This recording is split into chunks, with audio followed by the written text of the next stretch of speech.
Did you ever make anything happen? Anything you couldn't explain? You're a wizard, Harry. I'm a what?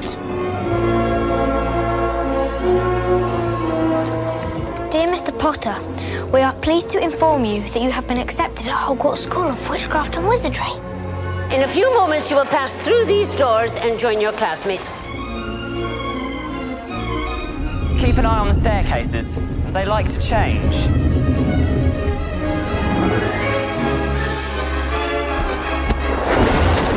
Good afternoon, class. Welcome to your first flying lesson. Stick your right hand over the broom and say up. Wow. Mr. Longbottom, exactly where do you think you're going? Do you really have the scar? Wicked. Mr. Potter, our new celebrity. First years should note that the Dark Forest is strictly forbidden, that no magic's to be used between the classes and the corridors. Petrificus totalis. The third floor corridor is out of bounds to everyone who does not wish to suffer a most painful death.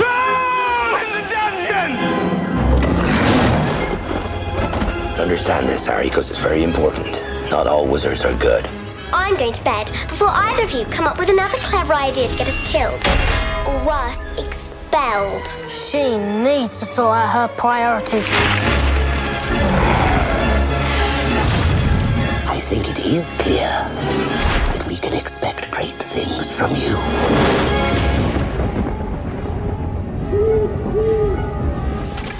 Let's talk Harry Potter. Yes. You know, Harry Potter was a landmark moment for many of us who were at the studio when that franchise kicked off. Mm-hmm. You're about to show something that I think few people have actually seen, which is the studio storyboards. But right. At what point did you realize, okay, the Steven Spielberg idea has passed. It's now going to Christopher Columbus. And that's obviously an idea I think you probably embrace. Columbus does not deserve criticism. You can credit criticism for many things, I think, but not his ability to deliver a movie, because he's going to do that for you. Oh, absolutely. But what do you think? I don't have anything to criticize Chris about personally. He did the job. He delivered the movie. It was the huge success at the time. Yeah. The first two were huge successes. The first one did better box office than the second, but I think a lot of that was curiosity factor, that people wanted to see what this phenomenon was all about. People who generally wouldn't have been drawn to it, but there it is playing at their local theaters, so why not go see it? So the first one did big box office. Second one did big box office, but not quite as much as the first one did. The third one did Alfonso, and a lot of people talk about Alfonso like he's some sort of cinematic genius. Alfonso is a very good filmmaker, but the third movie made the least amount of money. The one that he did made the least amount of money of all the other movies. And Alfonso took it in a dark direction, which Mike Newell clung to when he did the fourth one. For me, I didn't really appreciate the dark stuff. That's just me personally, and people were kept saying, oh, well, the subject matter is darker, and the days are getting darker, and it's a more gloomy sort of world. And I'm like, you know what? In real life, your eyes adjust. Your eyes will always adjust to the brightness, So yeah, I'm with you on that. Spare me that academic bullshit. Okay.